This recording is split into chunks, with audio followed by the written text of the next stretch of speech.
I know that many of you watch all kinds of videos with retirement in the title.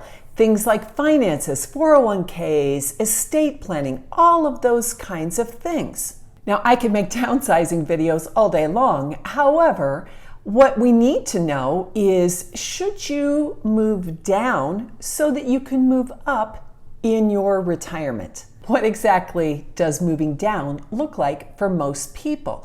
Well, I can tell you just based on the data that I can gather that if you're watching this video, you're about my age, maybe a little younger, maybe a little older. We're all thinking about the same thing.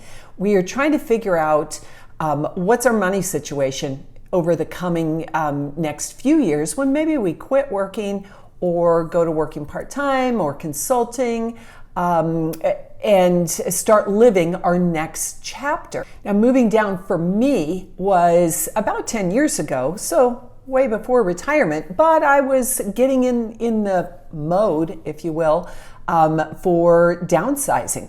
I came from a very large home and a large lot, lots of upkeep, and moved to a very small condo as my first property. Then I ended up buying a little condo, which is a tad bit bigger, but still, obviously, since I now live somewhere else, wasn't quite right. But what I was trying to achieve was to move down again so I could move up, have more money, more time. I was spending a lot of time on maintenance and a lot of money on the upkeep. My water bill alone was $400 a month. Now it's about $75, and of course in a condo is a big fat zero. So I had planned for a long, long time for the day when I would be moving to Arizona. I just couldn't quite get my head around what the size was going to be that I really needed to be happy and live the life that I wanted to live. What I did though is to cut my sales price of what I sold down to about half of what I bought. Now, in 10 years, obviously, if I'd kept that house, man, it would have gone way, way up, but what I would have bought would have gone up as well, so the spread might be pretty similar. But what that does is it helps you if you've got equity, which a lot of us do. Most of my YouTube family that reach out to me have been in one house for quite a while and do have a good little nest egg of equity. They'll sell a larger home that they no longer need because, again, we raised kids in those houses. We had big parties in those houses. We're looking for a different lifestyle. And so by downsizing just the sales price of your next home, you're going to have a lot more financial freedom in your new life here in a 55 plus community. So selling and moving down is often a really good plan for a lot of people. Again, that allows you to sell something and then maybe buy for half or sometimes a much more significant percentage down and have all of that cash left over for your nest egg. And maybe you decide you want to travel or, buy a boat or do some of those things you always wanted to do, but either didn't have the time or didn't have the money. You can now do that because you're living smaller. Now, of course, with the massive price increases that we've seen over the last few years, what you're going to be selling is going to give you that nest egg. This works really well with people who have currently got a house that is worth at least $500,000 plus. Now, if you own a house that's much less in value, or you don't even own a house, don't worry, we can still help you too. We just might not get the big break in your budget that people who've maybe been in a home for a long, long time would get. But we can still work out a plan for you. The one thing I do want to tell you, though, is that there may be some tax implications for selling this house. Talk to your CPA or tax advisor, financial planner to discuss that. But essentially, you're going to get a break on some of that capital gain. And then beyond that break, again, depending on the price of what you sell, you're going to have to pay a gain on some of that. But even with paying that tax, I think you're going to be amazed at what you can get. So let's take an example. If your current home is worth about $1 million, and I have people that have those homes, depending on where you're living. If you're living in New York City or in the Bay Area, San Francisco, Seattle, $1 million doesn't really get you very much, but it'll get you a lot farther here in Arizona. But again, 1 million, if you're a couple, you're probably going to be able to exclude about 500,000 of that gain, and then you might be able to find some other write-offs for improvements. And then if you buy it for 300 or 400, you can pay cash and you've got a big pile of money left over to play with.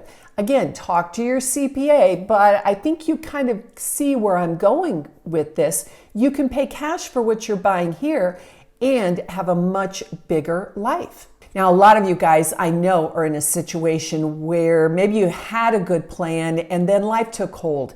You had a 401k, but you got a divorce and you had to split it, or you got nothing out of that, or you had a major illness or a job loss.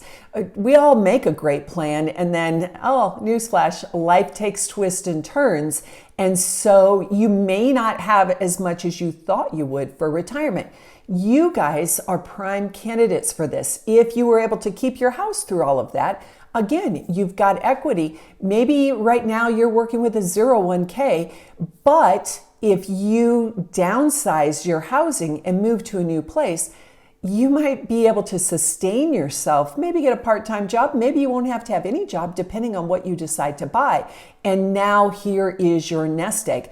The last few years have been very, very kind real estate wise to people who are in that situation. This could be a really good solution if you find yourself in that place.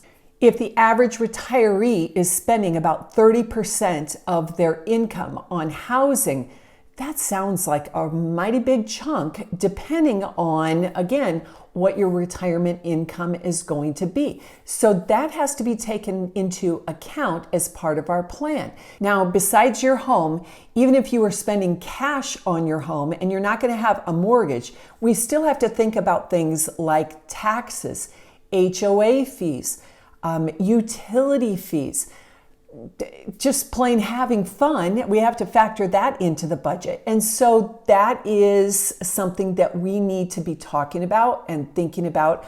I can tell you based on different areas, different cities, where taxes might be higher, they might be lower, different neighborhoods, the buy-in fees for the neighborhood, because they all have a fee. So if you're paying cash, we need to budget for that amount. Some of those fees are now over $4,000 in places like Sun City West. And so we have to take that into account. However, those houses are much less expensive, and that is how they keep the HOA dues down. And I'll fill you in another video about those fees. But we will craft a plan including all of that into your budget so you know what you've got to spend if you're going to just flat out retire, or again, go to part-time or have a side hustle or consult or something like that. Now, if you've been considering an active adult community, or as I like to call them, 55 plus communities, they could go either way. The one thing you want to think about is these homes were created just for people like us. They are a smaller footprint. They have the right spaces that we need. Most of us really need 2 bedrooms and a den. Some of us could go with less square footage, depending on if you're going to have a lot of visitors or you need a home office or not. But they are made for lower costs. So a smaller footprint of a home does mean that you're going to have less in utility bills. The yards here in Arizona are very, very low maintenance. We mainly have rock or turf. I'm actually getting ready to take out a bunch of my rock and put some turf in just so I can have a little bit of green. But the key here is no maintenance. I have a yard guy that comes about every other month or so. I'll call him and say, hey, I need a trim, or I need you to come blow the debris out, depending on, what it's looking like. For my yard, he charges me about $100 every time he comes. So $50 a month-ish, depending on how, sparkly I want my yard looking. but not a bad deal compared to my $400 a month water bill. That didn't even include the fertilizing, the mowing, all the stuff I had with that giant, Kentucky bluegrass yard. What the heck was I thinking? Should have gotten rid of that sooner. I love having my desert landscape. In fact, I pretty much have turned my drip system all but off because it dawned on me, hey, why am I watering these cactus that are living just fine on the other side of the fence out in the desert? I don't really need this drip system. So you can really scale back depending on what plantings you have in your yard. So let's say you do want to move down to move up, or as regular people say, downsize. What is that going to look like? What can you get for your money? We sell very nice homes all the time in the under 500,000 range, in the under 400 range, in the under 300 range. It just depends on what kind of community you want. Do you want an attached home? Do you want a condo? Do you want single family? All of that will factor into your pricing. But for instance, I have a couple who did just this recently with our team. They moved down, and significantly, about $1 million worth of moved down, and bought a fantastic home in Sun City West. Hope you guys are listening or watching. But for $445,000, totally updated, adorable home. It's perfect for their needs. Now they've got a giant nest egg and a really great neighborhood, 4 rec centers. What more could anybody want? So that's really going to be how it works. Super easy. It's just that you have to get your head around different numbers, different style of housing, and a different lifestyle as you're going into the next exciting chapter of your life. The key here is to just be thinking about a plan. I can help you with that plan. That's my job. I don't just drive people around and show them houses. I will talk to you about your individual situation. If you're thinking of selling your home and you haven't probably sold a home in a long, long time, I've got the tools to tell you pretty closely what your current home is worth. And with my gigantic network of agents across the United States, and I do know people even in foreign countries. I mean, guys, I've done this many, many years. I have got contacts everywhere. I can connect you with an awesome listing agent. We all work as a team to coordinate the sale of your house and the purchase of your new house, along with your other team members, your financial advisor, your CPA, if you have one. And together, all of us will help you put together this plan. So if you think this is something you'd like to investigate more because it just makes sense to you, please reach out to me. I will put the link to set up a time to talk with me in the comments section of this video just down below. And then we can connect at a time that works for you, and I can help you get started on the road to your new life and your next chapter. Let's talk soon, and I'll see you in the next video.